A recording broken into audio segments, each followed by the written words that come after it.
Ang i-feature naman natin ngayon ay ang tanim namin ditong upo sa aming rooftop. Akalain ko ba na magbunga ito?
So, eto na ngayon yung upo na itinanim namin sa container.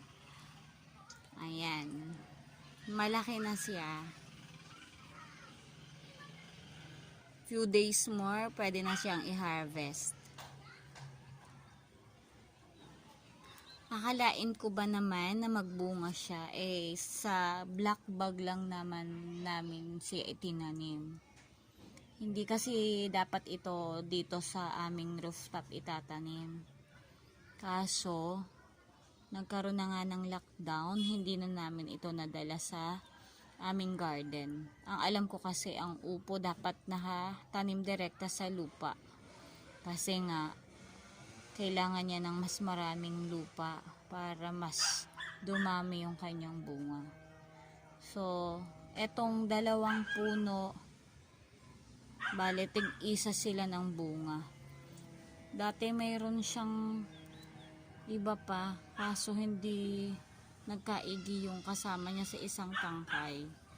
Bale, isa lang yung nabuhay. Tapos, nagkaroon pa ng bagyo yung si Ambo. Kumiskis siya dahil sa lakas ng hangin. Kumiskis siya sa pader. Ayan. Ito pa yung isa.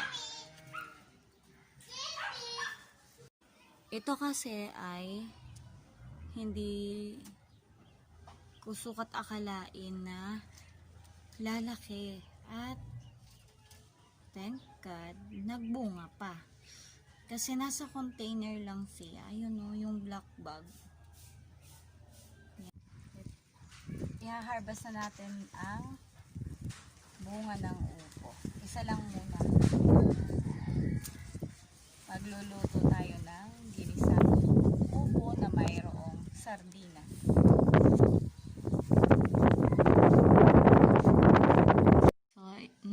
hinarvest na natin ang upo. Ngayon naman ay ipe-prepare na natin ito. Ay! Hindi na siya talaman. Magulang na. So, paano natin ito ngayon maiulam? Hindi natin alam. Hindi na pala siya.